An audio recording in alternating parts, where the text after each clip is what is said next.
Did you see any of this last night? I love lightning. Well, I love to see it from a distance, and just imagine you can hear that sound. If you know someone in Central Oregon, though, it's likely that they saw it. There were more than 5,000 lightning strikes across Oregon and Washington last night. That map, all that purple, that's all lightning strikes. They started 92 fires across Oregon. They're all small right now, but of course, that's how the big ones start. Let's turn to our expert now, Chief Meteorologist Matt Zaffino. What's with all the lightning in Central Oregon, and what's it say about our fire weather? Yeah, you know, it wasn't just Central Oregon either. Here's a picture from the Willamette Valley. Rod Stevens snapped this one out near Silverton last night. Rod being the great photographer that he is, and just a beautiful, beautiful look there. And like you, Pat, it's always fun to see it, but of course, we know the danger to person and of course to property with our dry forests around the Northwest. More video for you from near Salem at Tango Master 25, sending in this one via Twitter. Thank you, Tango Master 25, for sharing your imagery with us as well. So it was a super active night. Here's that map again. Every one of these triangles indicating a lightning strike, over 5,000 in Oregon, another couple of hundred up in Washington. And you may be wondering, well, how come we don't have big fires burning right now? Well, these thunderstorms came with a lot of rain, which is great. We need the rain, especially when it's going to put out fires, but there is still a danger because not every single fire that may have been started last night was extinguished by the rain or the hail, which I'll talk about too in just a minute. What can happen is as the weather dries out and warms up, these fires, which right now may just be smoldering, kind of sleeping and creeping and not doing a whole lot, as it warms up, dries out, and especially if we get some wind, that's when we can see the fires really explode and grow, and that's when they become dangerous. So we'll be watching that very carefully over the next couple of days, and especially next week as it warms up. Our stats so far year to date, not that bad actually.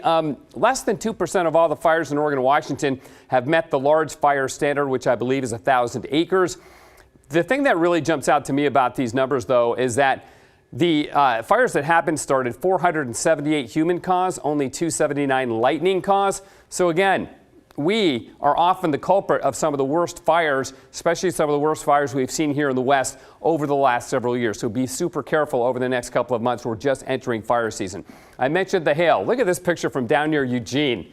Yep, that's quarter-sized hail. There was a lot of hail with these storms, and again, that's good because it helps to diminish the threat of getting fire starts. Here's a quick hail primer for you on hail size. That was quarter-sized hail. Look at that. That's very rare, severe level hail, and it takes updrafts of about 50 miles an hour to make quarter-size hail. Those are strong thunderstorms that we had last night. Now, this is active wildfires as seen from some of our satellites. The one burning in the Coast Range may or may not actually be a fire. Sometimes the satellite gets fooled by other things. But so far, it's fairly quiet, at least for now. Pat, we'll be watching it carefully. Fingers crossed. Thank you, Matt. One more question for you. The sun last evening here in Portland put out kind of a yellowish or orangish light.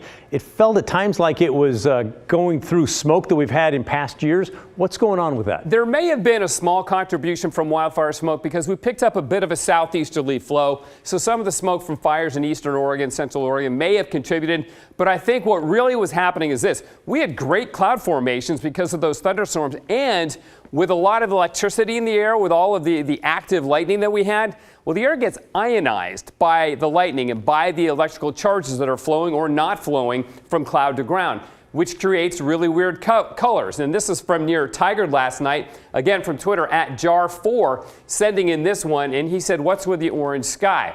And again, it's exactly what you saw. I saw it last night too, and we often see this when we have thunderstorm activity, the sun angle low and it lingers long in summer like this, and you get these tremendously interesting cloud formations, and it just leads to some really interesting light. This one from out in West Union at King Sophie Joe 75, sending in this one. And again, the colors were just tremendous. So I think it's more of a factor of the ionization of the air from the electric activity in the air and just the interesting cloud formations and the optics that came with it. Pat? All right, great, Matt. Thank you. Always learning from you. Appreciate it.